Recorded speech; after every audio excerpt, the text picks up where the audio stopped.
F'messaġġ li xerred bil-WhatsApp channel tiegħu il-Prim Ministru Robert Abela awgura lil dawk kollha li għaddew mill-eżamijiet waqt li għamel kuraġġ lil dawk li forsi xtaqu jġibu riżultati aħjar, konvint li rnexxielhom mat-tentattiv li jmiss saħa il-Prim Ministru.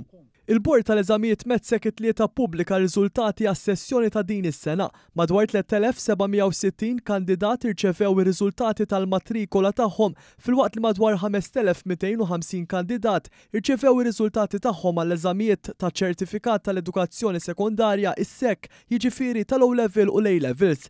Din is-sena timmarka pass importanti fl-iżvilupp tal-eżamijiet nazzjonali billi għall-ewwel darba l-Metzek introduċa suġġetti ġodda fil-livell SEC fost dawn is-suġġetti il-ġodda iċ-Ċiniż, is-Sfin, it-Teatru u l-Malti bħala lingwa barranija li jirriflettu impenn għal kurrikulu aktar inklusiv u diversifikat.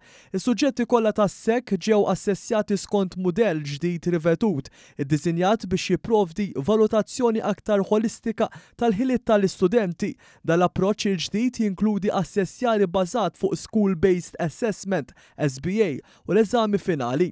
L-SBA li konstitwixxi 30% tal-grad finali assessja lill-istudenti fuq il-perjodu tal-aħħar sentejn tal-edukazzjoni sekondarja. Dan jinkludi metodi differenti fosthom proġetti, preżentazzjonijiet orali, testijiet fil-klassi u forom oħrajn ta' assessjar kontinwu kif meqjus xieraq mill-edukaturi tas-suġġetti. Il-kandidati kellhom l-għażla li jagħmlu l-eżamijiet fuq żewġ livelli, livell 2 u 3 kif kien isir fis-snin ta' qabel u livell 1 u 2 li kien introdott u li huwa maħsub biex jiċċertifika għarfien bażiku għal dawk li jkunu temmew is-sena skolastika. L-istruttura ġdida tal-livelli tikklassifika ir-riżultati f'faxex ta' prestazzjoni b'livell 3 u ogħla. Filwaqt li l-livell 3 jibqa' l-istandard meħtieġ biex wieħed jgħaddi għall-edukazzjoni post-sekondarja, il-livelli 1 u 2 jistgħu jintużaw biex wieħed ikompli l-perkors edukattiv tiegħu f'istituzzjonijiet post-sekondarji oħrajn. Il-mudell il-ġdid jippermetti wkoll li l-kandidati li forsi ma kisbux il-grad fl-eżami biex xorta jkunu jistgħu jilħqu livell 3 b'mod ġenerali jekk l-SBA ikun biżżejjed biex jikkumpensa l-prestazzjoni tagħhom fl-eżami.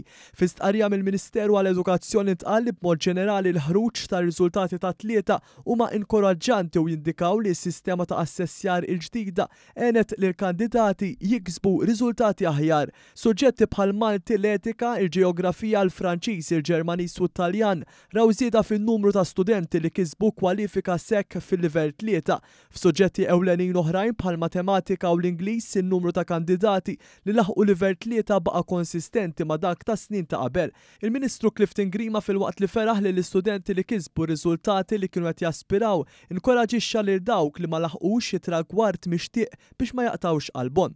Tenna li s-sistema edukattiva tagħti l-opportunitajiet kollha possibbli b'appoġġ f'kull mument tal-perkors edukattiv tal-istudenti.